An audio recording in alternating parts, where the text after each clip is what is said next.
안녕하세요. 정신 나간 아버님 때문에 돌기 직전인 30대 여자입니다. 아무리 그래도 그렇지 어떻게 지 시아버지더러 정신이 나갔다고 하냐, 너야말로 정신이 나간 것 같다 하시는 분들도 계시겠지만 제 사연을 들어보시면 다들 제가 왜 이렇게 극단적으로 이야기를 하는지 이해를 하실 거예요. 나이를 먹었으면 나이값을 하라는 말이 왜 있는지 제가 정말 저희 아버님을 보고선 뼈저리게 깨달았다니까요. 하긴 저희 아버님이 나이값만 못하시는 게 아니고 솔직히 남편한테 말은 못했지만 아예 인간 같지가 않을 때도 많았어요. 아무튼 이런 이야기를 혼자만 알고 있자니 기가 막히고, 그렇다고 지인들한테 하자니 제 얼굴에 침 뱉기 같기도 하고, 그래서 이렇게 사연을 보내니 들어보시고 한번 판단 좀 해주세요. 혹시 제가 너무하다 싶으시면 질책해 주셔도 좋고요. 일단 남편하고 저는 지인의 소개로 만났어요. 딱히 연애에는 관심이 없어서 직장과 집만 오가던 저를 안타깝게 여긴 지인이 한번 만나보기나 하라며 만들어준 자리였지요. 거절하기도 뭐하고 조금 궁금한 마음도 있다 보니 못 이긴 척 나간 자리였는데 웬걸요. 남편이랑 처음부터 대화가 너무 잘 통하는 거예요. 그래서 2번, 3번 만나다가 정식으로 교제를 시작했습니다. 그리고 사귀면서 알게 된 건 저희 남편이 요즘엔 그렇게 보기 힘들다는 개천에서 난 용이었단 거였죠. 소위 깡촌이라 불리는 시골에서 나고 자란 데다가 아버님께서 남편 역할, 아버지 역할 뭐 하나 제대로 하신 게 없으셨다 보니 어머님이 농사도 지으시고 다른 집 일도 도와주시고 한마디로 실질적인 가장의 역할을 하시며 남편 뒷바라지를 해주셨다나요? 그리고 그런 상황을 일찍이 깨달은 남편은 죽어라 공부해서 소위 사람들이 말하는 출세를 한 거였고요. 누가 그러대요. 개천에서 난 용하고 결혼하면 개천으로 빨려 들어간다고. 그리고 아닌 게 아니라 제가 결혼한다는 이야기를 꺼냈을 때 주변에서들 얼마나 말렸는지 몰라요. 결혼은 연애하고 달라서 남편감 하나만 보면 안 된다고. 부모님 노후도 생각해야 하고 재산도 봐야 하고 결혼은 현실이라면서 말이죠. 그리고 저도 그 말이 아주 틀린 말이라곤 생각치 않습니다. 하지만 그렇다고 조건만 따지느라 사랑하는 사람을 놓칠 수는 없는 노릇이잖아요. 그래서 여러 사람의 만류에도 불구하고 결국 저희는 부부의 연을 맺었네요. 그런데 실은 제가 사람들에게 말하지 않은 이유가 하나 더 있는데, 제가 결혼을 결심하게 된 이유에는 저희 어머님도 있었습니다. 남편에게 프로포즈를 받고 얼마 지나지 않아 처음 시댁에 인사를 드리러 가던 날이었어요. 전날 남편하고 같이 사둔 어머님 아버님 선물을 챙겨서는 이른 아침부터 4시간을 달려내려갔는데 제가 너무 긴장을 했었는지 안 하던 참을미를 다하고 정말이지 컨디션이 말이 아니었거든요. 그리고 그런 저를 보신 어머님께선 서울 아가씨가 여기까지 오느라 고생이 많았다며 계속해서 이거 먹어라 저거 먹어라 권하시기만 하실 뿐 부엌 근처에는 아예 얼씬도 못하게 하셨습니다. 그뿐인가요? 제가 가져간 선물들을 보시고는 고맙다 잘 먹겠다. 솔직히 그렇게 비싼 것들도 아니었는데 어찌나 좋아해 주시던지 나중엔 제가 다 민망할 지경이었죠. 그리고 이후로도 정말 생일상 같은 점심상도 차려주시고 서울에 올라올 땐 저희 부모님 가져다 드리라며 말린 나물을 비롯해서 이것저것 한 보따리 챙겨주셨으니 이런 어머님 밑에서 자란 남편이라면 더더욱 확신을 가져도 되겠다 싶더라고요. 그래서 그때 정말 확실히 결혼을 결심했네요. 하지만 하늘도 무심하시지. 저희가 식을 올리고 얼마 지나지 않았을 때였어요. 평소처럼 회사에 출근해 일을 하고 있는데 남편에게서 전화가 오대요.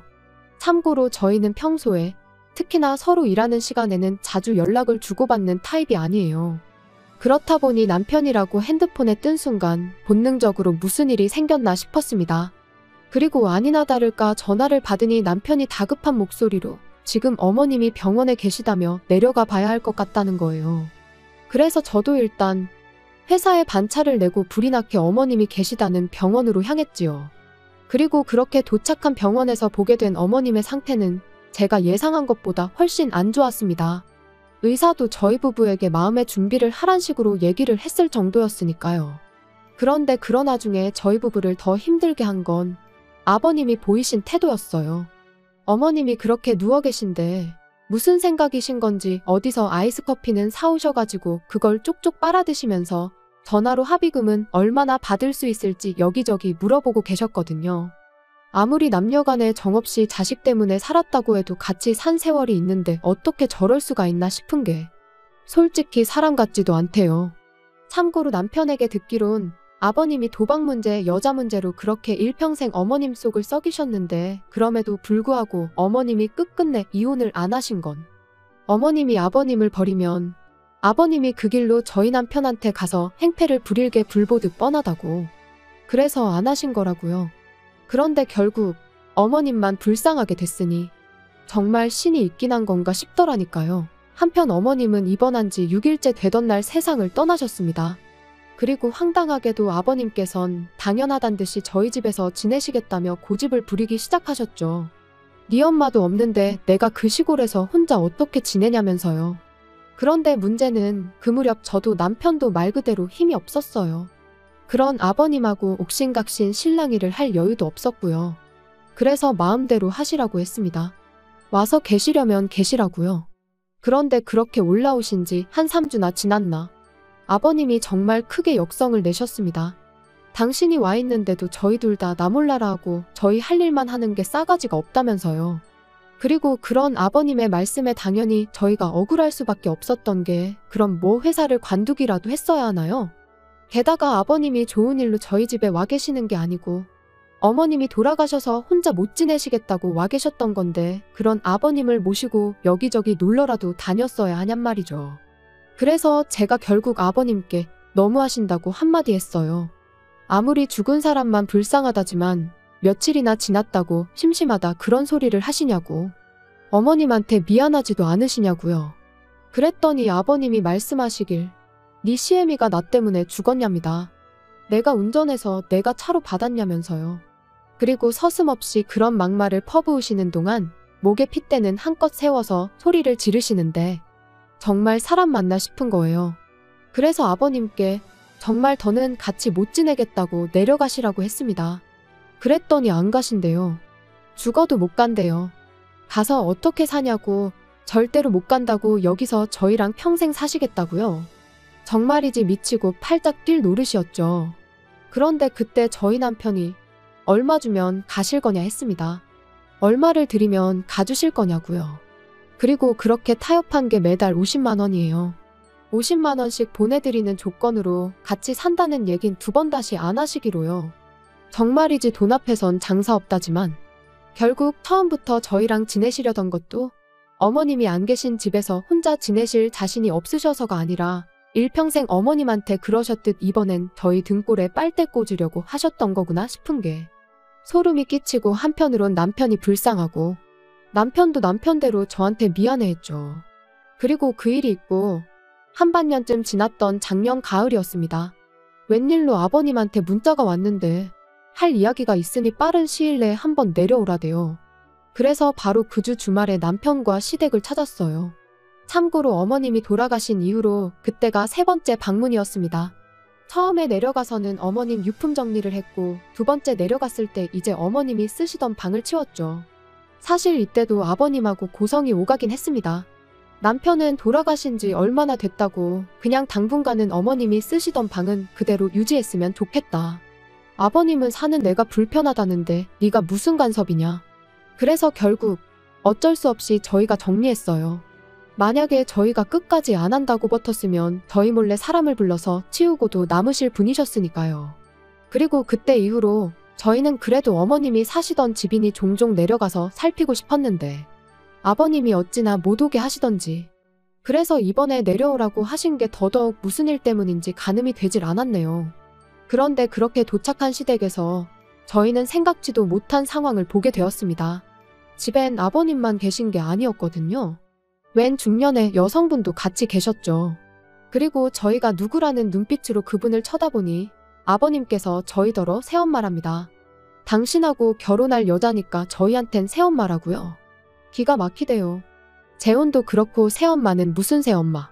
정말 어처구니가 없더라니까요. 그리고 몇 분이나 지났나 남편이 한숨을 푹 내쉬더니 어머니 돌아가신 지 얼마나 됐다고 재혼이냐며 아버님한테 물었습니다. 창피하지도 않으시냐고요.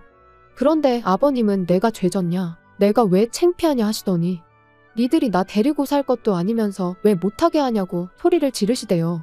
그리고 솔직히 그땐 아버님 말씀도 일리가 있다 싶기도 했어요. 진짜로 저희가 모시고 살 것도 아니고 옛말에 10명의 자식이 악처보다 못하다잖아요. 그래서 결국 재혼을 하고 말고는 아버님 결정에 따르기로 했습니다.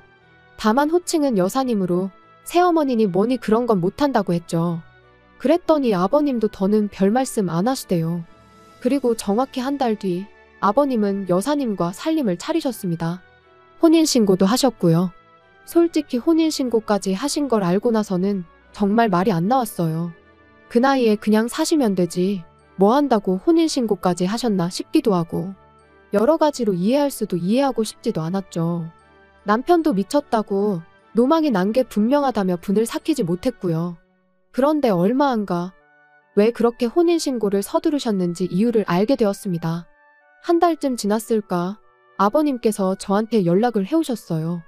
참고로 이 무렵엔 아버님한테 오는 연락을 무시하진 않았지만 저희가 먼저 하는 법은 없었습니다. 말 그대로 무소식이 희소식이다 생각하고 산 거죠. 그리고 아버님도 당신이 용건이 있을 때나 연락을 해오셨지 저희에 대해 뭐 궁금해하시고 그런 건 없으셨어요. 아무튼 연락이 왔는데 하시는 말씀이 제 신우가 결혼을 한다나요?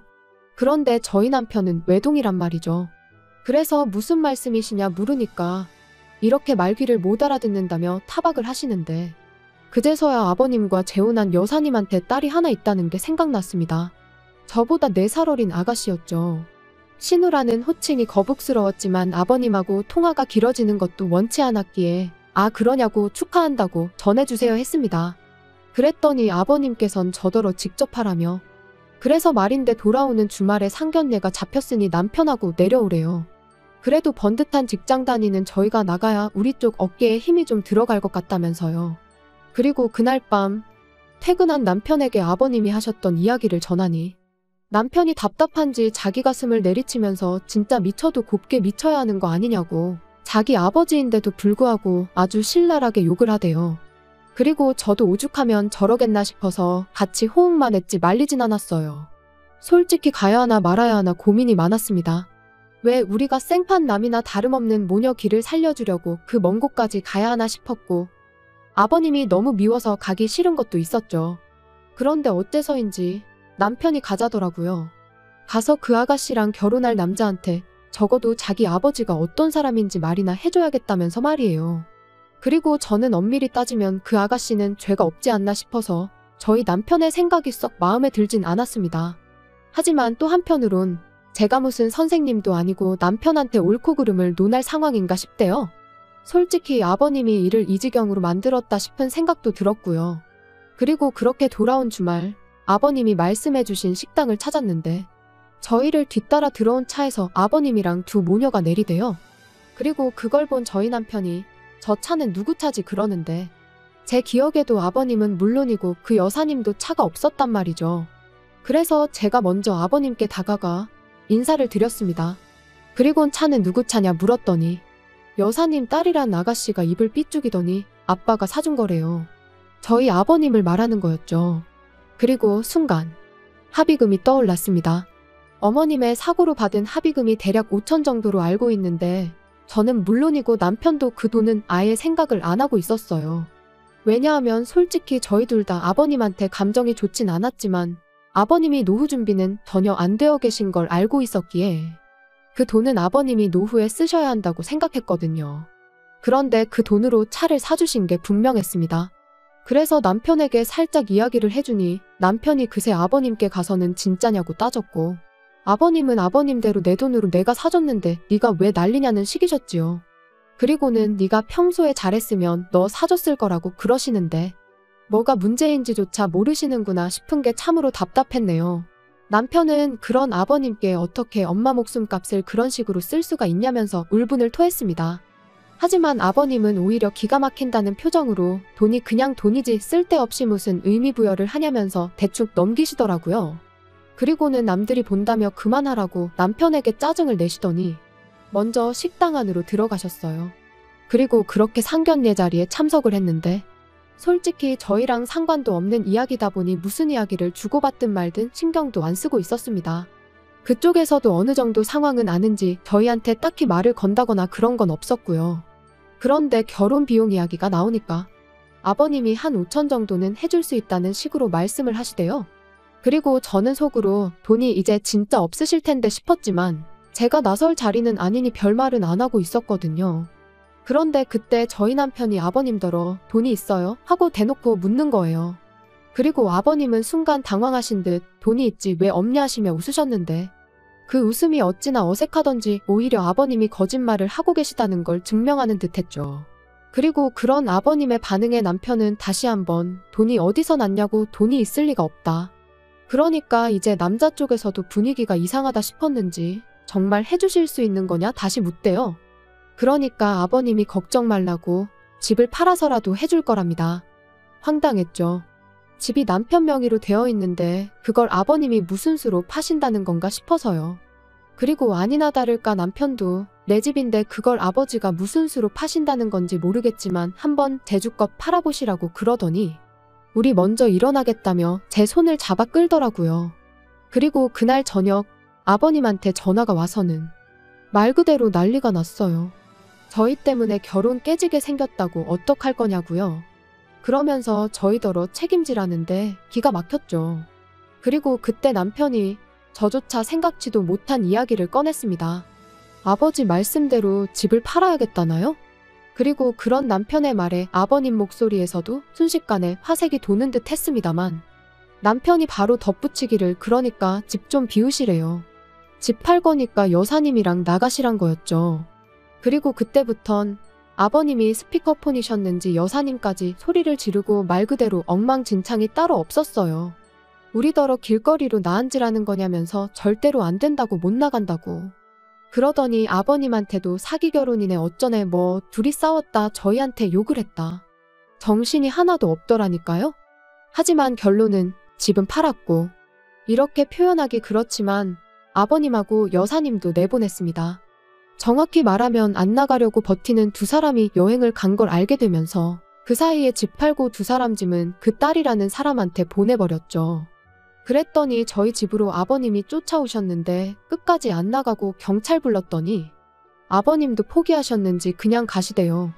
그런데 아버님 성격에 또 언제 무슨 짓을 하실지 모르기에 저희도 이사를 하는 쪽으로 지금 결정을 내린 상황이에요. 그리고 뭐 그때 보니까 벌써부터 아빠니 딸이니 하고 잘 지내시던데요 뭐. 저희 남편은 그냥 아버님 일이라면 이제 치가 떨려서 돌아가셨다고 해도 아무렇지도 않을 것 같답니다. 그리고 저는 뭐 남편이 그렇다는데 굳이 나서고 싶은 생각도 없어요. 다 큰 성인인데 알아서 하겠죠 뭐.